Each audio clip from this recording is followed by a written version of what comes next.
We've looked at the very important Church of Hagia Sophia, located in present-day Istanbul, known in the past as Constantinople and also known as Byzantium.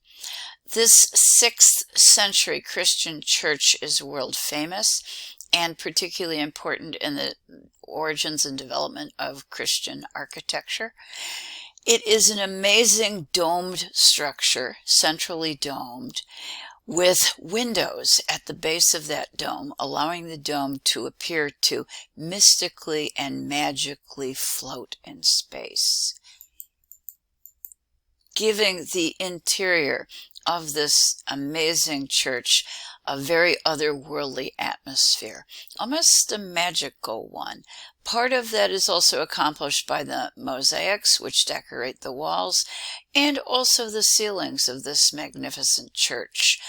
It is by scale incredibly large, rising up about 180 feet to the center of the dome, surpassing the height of the Pantheon. This massive church was completed in only 5 years, and it was so amazing to the people who saw it that they actually came to believe that it had to be constructed with the help of angels, that that's the only way such an amazing and large-scale church could have been created on Earth and in such a short period of time. This is also a structure that actually caused foreign dignitaries visiting Constantinople to convert to Christianity. If they visited and actually went to a service here, a mass perhaps that took place, and they were a participant in this, they had the tendency to feel that the God of such a wonderful building must indeed be a wonderful God, and therefore wouldn't it become a good idea to convert to Christianity? The vast interior of Hagia Sophia seems to deny gravity, to deny the physical weight of the structure, amazingly hovering over our head. It's also our first domed basilica. If we go over here to the floor plan, you can see this would be the nave area, basically deriving from that ancient Roman construction, the basilica, with 2 side aisles. It's been translated a little bit, however, at Hagia Sophia by putting in the very, very center a massive dome that would soar above the heads of the visitors to this church. This building is so awesome that when Muslim forces in 1453 came in and conquered Constantinople, or ancient Byzantium, bringing it into the Ottoman Empire, all of this being done under the direction of a fairly young sultan at the age of 21, and his name was Mehmed the Conqueror, and I think that's probably an apt title to go along with this incredible sultan. He rode through the streets on his white horse and looked at the remains of Constantinople, and he stopped when he got to Hagia Sophia, and instead of ordering it to be destroyed in any way, he wanted it preserved, and he also encouraged the use of this structure as a model for the architecture that was built in the period of the Ottoman Empire. Mehmed also immediately said this wonderful structure needs to stay, but it also needs to be converted into a mosque. And you will find a Smart History video basically explaining how that was accomplished. So do please take a look at that. This is an aerial view of the city of Istanbul today. Istanbul, again, is the modern name for ancient Constantinople or Byzantium. And Hagia Sophia still stands and helps to dominate, to create a kind of skyline in Istanbul. And here is Hagia Sophia. What I'd like to bring your attention to at the same time, however, is the building a little bit closer to us in the photograph, and that's this. It is the Blue Mosque. It is a building that was created in the 17th century, so it's a little bit beyond our time frame, but it is related to figure 1026 in Gardner, which is a mosque that is based upon Hagia Sophia that was built in the period that we are studying. So, okay, why am I doing the Blue Mosque? Why am I picking something that's a little bit later? Well, I'm picking it because my Turkish students have repeatedly said that I have to use the Blue Mosque because it is the most beautiful of all of the Turkish mosques. So I'm taking their advice and I'm including it. I would like you to know that it follows the designs of earlier mosques, and all of these mosques basically are dependent upon Hagia Sophia as a pattern. And there is, I think, a little bit of an effort to perhaps outdo this earlier Christian church by creating large and impressive, almost muscular mosque architecture. These two buildings, in fact, look a little bit like they're facing off one against the other. The mosque, the Blue Mosque, perhaps attempting to outshine its predecessor, Hagia Sophia. Before taking a closer look at Islamic architecture, particularly mosque architecture and the Blue Mosque, I do need to say something briefly about Islam. And you will also find additional background material on Islam in the course content. Islam is going to develop as a growing religion in the 17th century on the Arabian Peninsula, and in our map that is located right here. It's going to develop first in the city of Mecca and then later in the city of Medina, two cities that remain sacred to Muslims today. The individual who will be the prophet or the messenger, and that's really what a prophet is.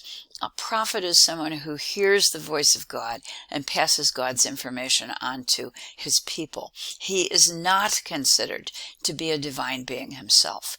For Islam, the major prophet is Muhammad. And he was born in the 6th century. He will live into the 7th century. And in that time period, he will receive a series of revelations directly from God. Those revelations are going into the holy book, the Quran, which is the most sacred of all documents for Muslims. They do believe this reveals the exact word of God, which is one reason it is considered to be so sacred. The Arabic name for God is Allah, just as the Arabic word for God, in fact. It is the same God of the Christians and the Jews, but with the name Allah. And I think I need to stress the significance of Arabic to Muslims. Allah, or God, does reveal his messages to the Prophet Muhammad, who passes them on to everybody else. He reveals them through Arabic. Consequently, this language is very elevated and it is basic to Islam. The Quran is continually printed today, 21st century, still in Arabic. Yes, it's also translated into other languages because Islam has spread around the world, but the basic foundation is the text in Arabic. And most Muslims, even if Arabic is not their native tongue, will at least learn some Arabic to participate in their faith. Ordinary Muslims do practice or strive to practice 5 pillars of the faith. And again, I have additional information for you in course content so you can get a better understanding of those. For right now, let me just go over them quickly with you. The first is the Shahada. It is the profession of faith, in which Muslims would say there is no God but God and Muhammad is his prophet. They would recite this in Arabic. And you have to do that. You have to believe it and say it to be Muslim. So it is the most important of the 5 pillars. Number 2, and I want to stress it's number 2, is prayer. And a practicing Muslim will be expected to pray 5 times a day. What that does is to keep Muslims in very close contact with God and with each other, because the prayers, I would say, are communal prayers, where if you live in a Muslim country, there will be a call to prayer that echoes throughout the city, letting everyone know that it's time to pray and that everyone is praying together. Number 3 is charity. That's pretty universal. 4 is Ramadan. That's a period of fasting. Please look at our course content on that. But again, fasting is universal among religions. And the last is Hajj, or pilgrimage. And I would like to suggest that pilgrimage also is universal as a practice within world religions. We're going to talk about pilgrimage again when we get to the Middle Ages. Returning to the significance of prayer as the number 2 pillar of the faith, right under profession of faith, the Shahada. Prayer is vital for Muslims to communicate with God and to engage in prayer with a community around them, linking them together.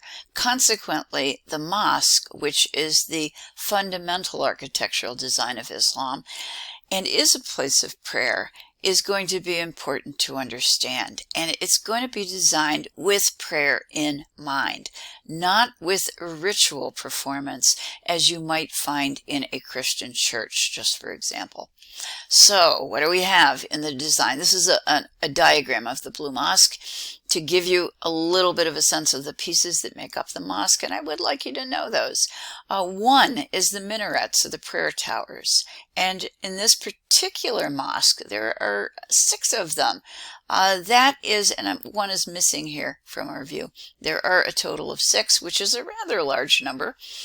But it is a marker, I think, for the importance of this particular mosque. And those minarets would have been places where muezzins or criers could have originally, back in the day, climbed up and called out to the people in the city, letting them know that it was time for prayer. Today, we have speakers there, and these speakers emanate the words, the call to prayer, that literally ring through the city of Istanbul. Okay, we also have a prayer niche. So when you enter, and you would enter first through the main doorway into a courtyard, which becomes an interior space that shuts out the world. So it's a spiritual space. So you begin entering from the street into the courtyard. While you are there, a little bit hard to see underneath the minaret, but it is an ablutions fountain. Back in the day, this is the first thing that you would do. You would cleanse yourself, preparing for prayer, both mentally and physically. Today, there would be washing areas for the males and for the females, a little bit more modern plumbing, but the idea remains the same, to cleanse yourself in preparation for prayer. You go on the inside, entering the actual prayer hall, and you will see a niche. That niche is referred to as a mihrab, and I've got the name right up here. And that is a marker giving you the direction of prayer, which is the direction of Mecca. In particular, it's the direction of the holy shrine, the holiest of all shrines in the Muslim world, and that is the Kaaba. The interior of the prayer hall will be decorated with abstract decoration. And the reason for that is, I'm going to say, a warning in the Quran about the use of images. The abstract decoration on the interior of the ceiling and walls in mosques in general, though, takes your mind away from everyday concerns. It does not distract you with pictures, and it often seems expansive and infinite, particularly appropriate for a space that is reserved for prayer and contemplation.